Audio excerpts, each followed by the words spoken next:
Great Giza Pyramid, the subterranean chamber. Well, let's go ahead and put our down shaft from the exterior of the structure, which levels out and comes across, and then you've got the pit area, you got the subterranean chamber, which actually in comparison is kind of short, so let's kind of draw it short there. And then you've got the pre-subterranean chamber, which only comes up about 1/20th of the way, long hallway, and I'm going to over-accent how that's put together because I'm going to show you what it's doing. And in comparison to that, let's also pump these up because I got to have some room to work. All right, so we got that, and let's bring this up to a higher level. Now, the same elevation as the top of this is the conduit that goes over and goes up to the grotto area, and the grotto is at ground level. So let's go ahead and put ground level would be about here. This is the exterior of the structure. Bing, bing, bing, bing. Okay, let's bring this in as ground level. All right. So this conduit goes up to the grotto.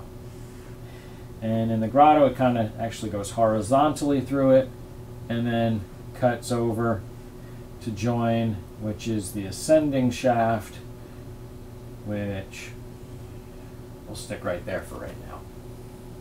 All right, and this will be the grand gallery. All right, and I might as well do it.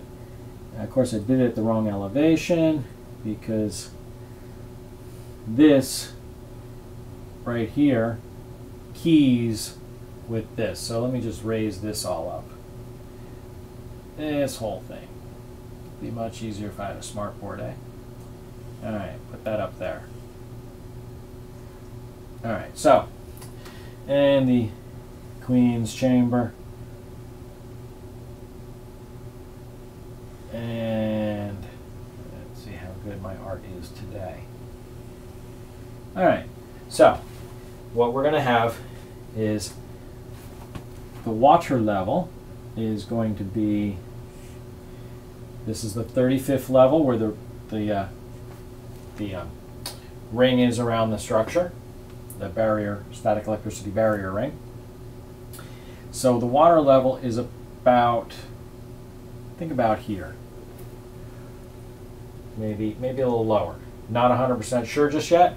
We'll work that out, but it's above the lip there, so it's more than halfway up. We'll just stick it halfway up for now, which it'll key in with one of the teeth within the niche in the Queen's chamber. There are 5 steps there, so make it all 5. Bang, bang. And it actually goes down to ground level. You know, I'm not a very good artist today, but you're going to work with me because you love me. Anyway, so this is all water level. This whole thing is saturated, and yeah, that's fine. So what is going to happen is this down here is the only area connected to Earth. That will actually be our anode. And in the grotto area, which I didn't put out, you've got an upper area, which then yields over to where there's another pit, and then this is actually all above ground level. And ground level is really,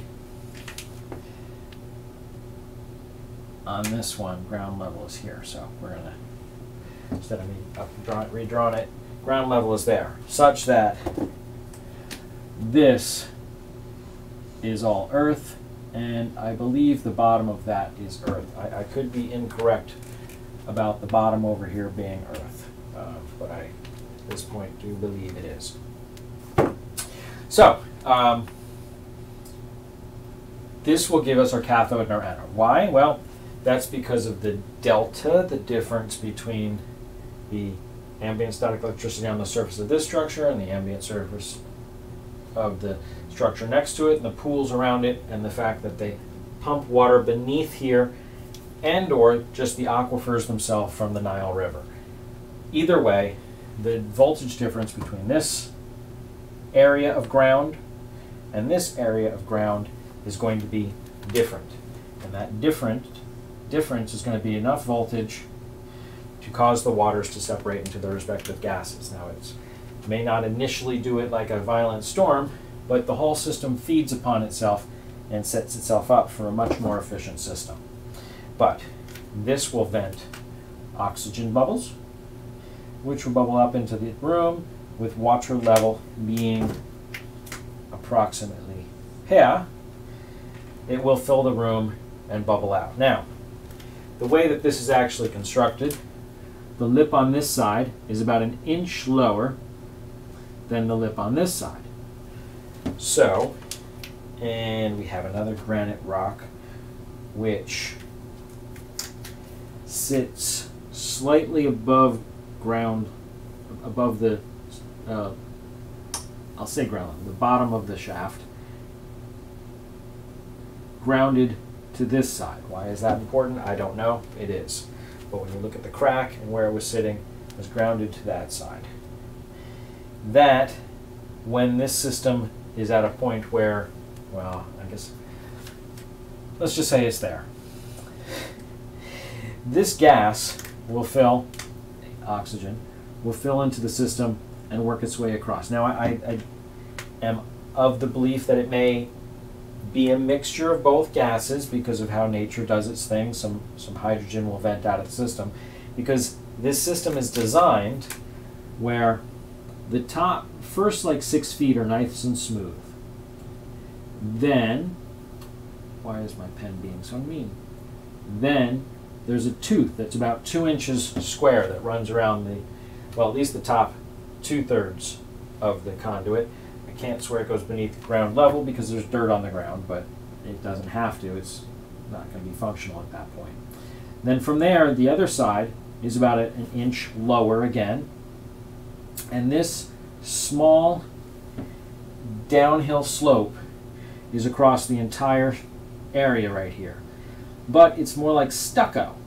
So kind of look like stucco with a raised area in the center that comes down about another 1/2 inch and channels around the side.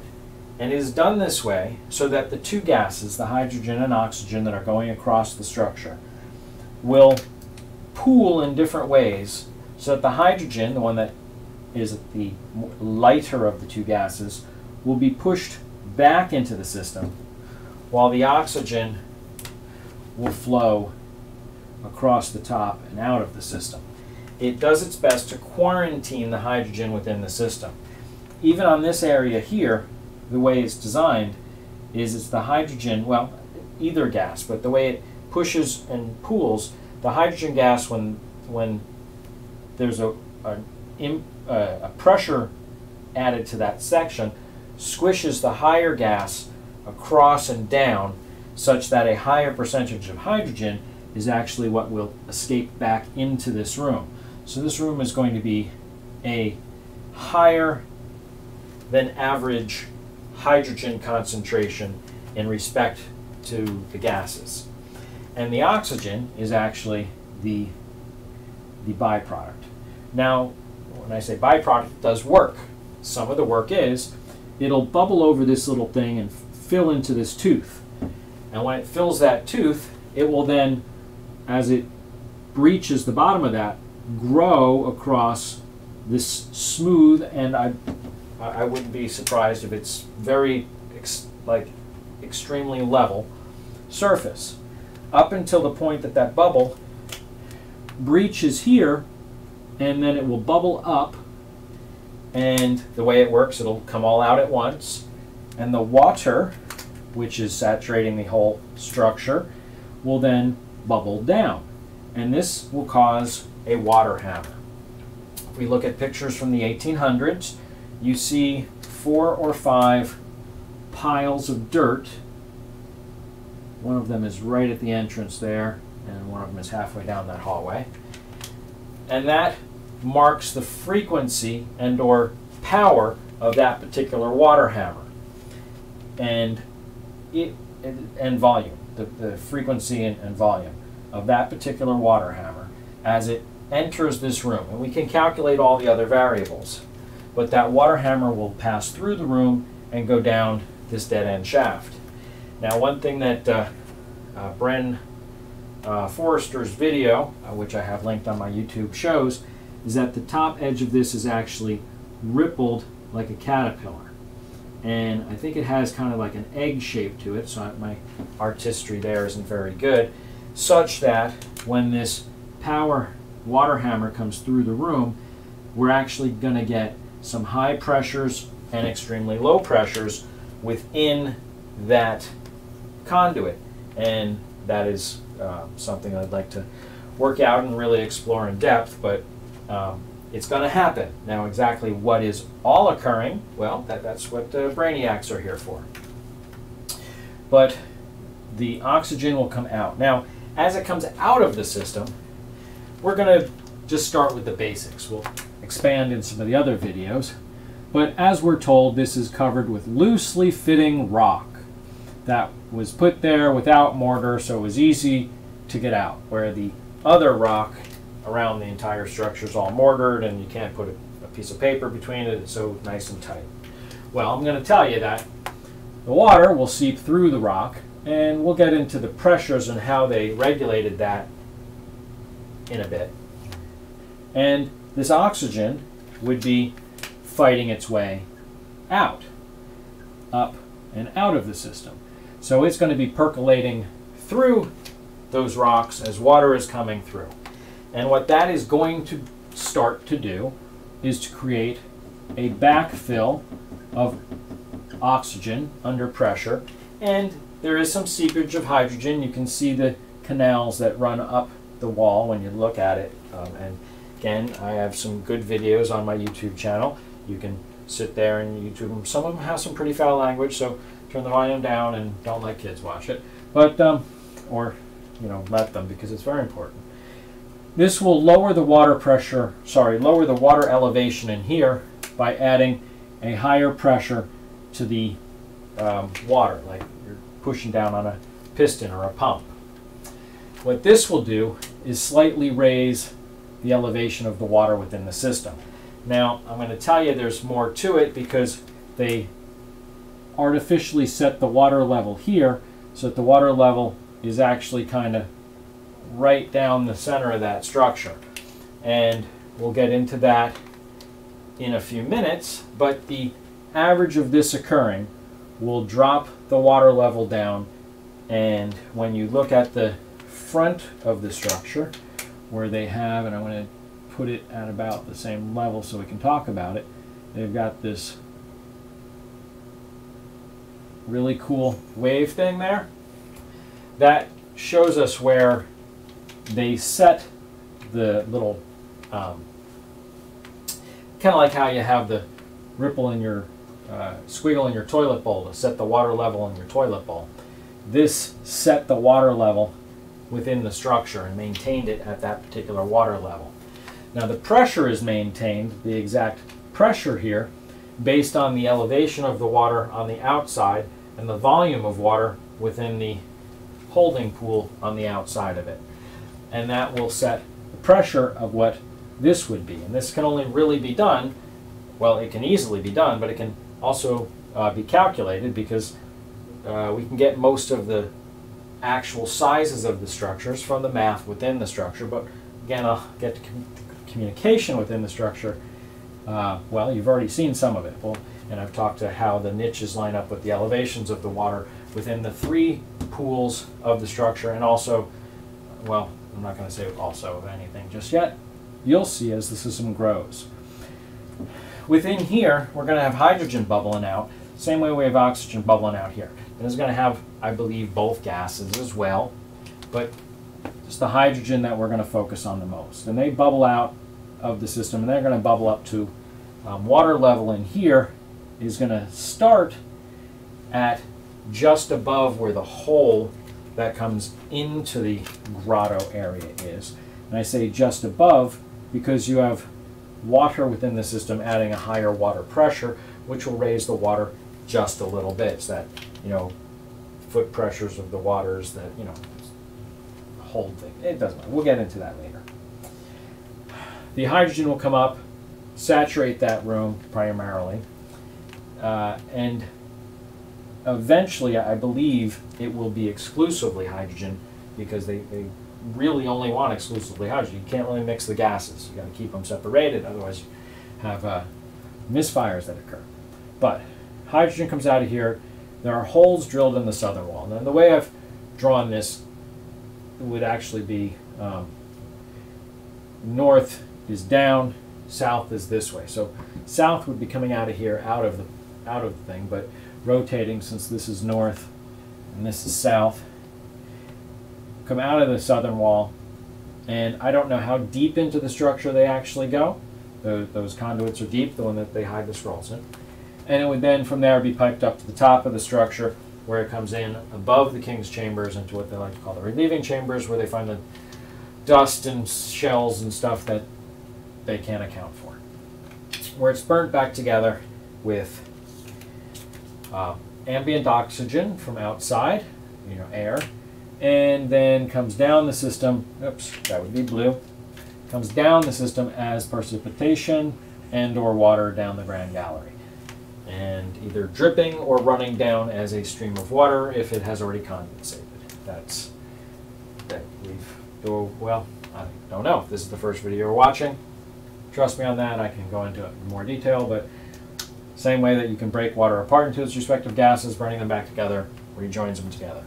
And if you want to call that a pyramid pump, well, you're great and wonderful, because it is moving water by breaking it apart, taking its one piece of it up to the top, rejoining it with oxygen, and poof, you have water. It's at a higher elevation. You want to call it a pump, you go for it. From here, that water runs down the system and fills this pool on the inside. This pool here is separated from the pool on the outside by A, the air gap there, and B, everything else, because it's all within the pyramid. So this is the basic system flow, although I was trying to focus on just the lower section here.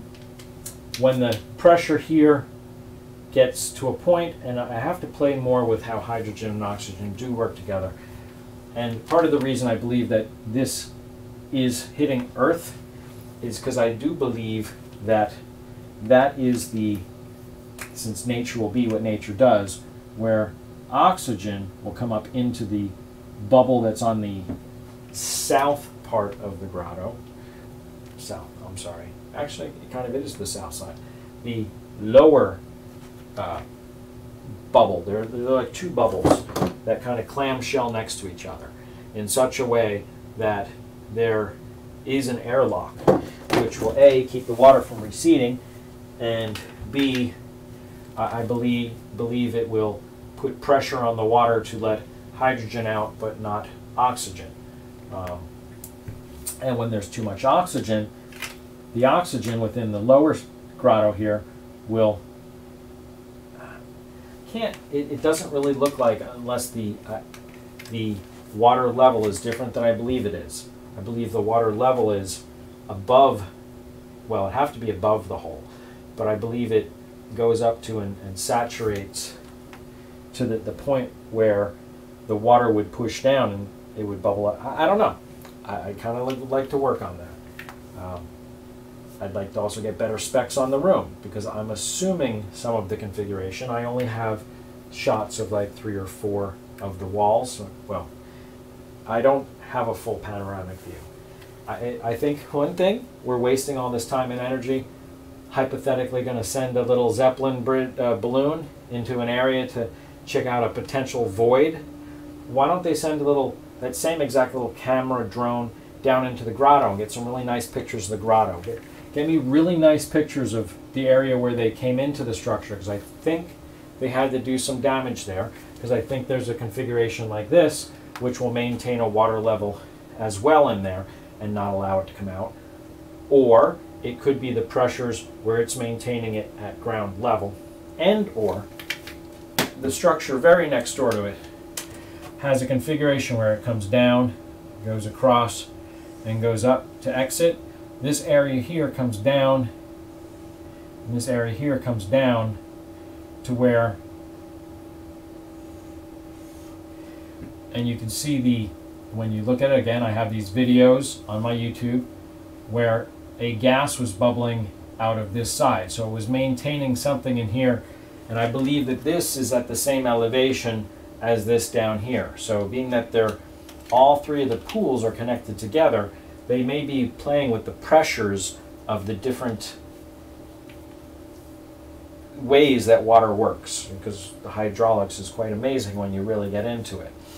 And up here is actually at an elevation where, I'm using black, the area that's in here is that this water level here maintains down this hallway, so that the water level in here is going to be just at or below the little niche that this also has. And this would be the second pyramid on the structure. And we can incorporate the third pyramid on the structure, but I'm running out of whiteboard, and I kind of just want to focus on this right now. Any water coming down fills into this pool, will saturate down into the system, wash, rinse, repeat. I'm not sure if, as this water level comes down and chokes off the amount of water coming in and the way it works through the system, if the water level in here may not actually recede. And if the water level in here actually recedes, this again will break this. This will kind of be one pool right here, the inside there, and then another gap. I'm not sure if it would be, I would probably want it being oxygen, because oxygen would come out through there. Although I'm not sure. This is why I want to build it and play with it and kind of see what sort of things come up, because nature does funny things when you get in certain areas. Now, the atmosphere within the Giza Pyramid is going to be at a negative pressure, because you're going to have all this initially warm water and or hot condensing as it cools, and it'll be the opposite of a steam engine.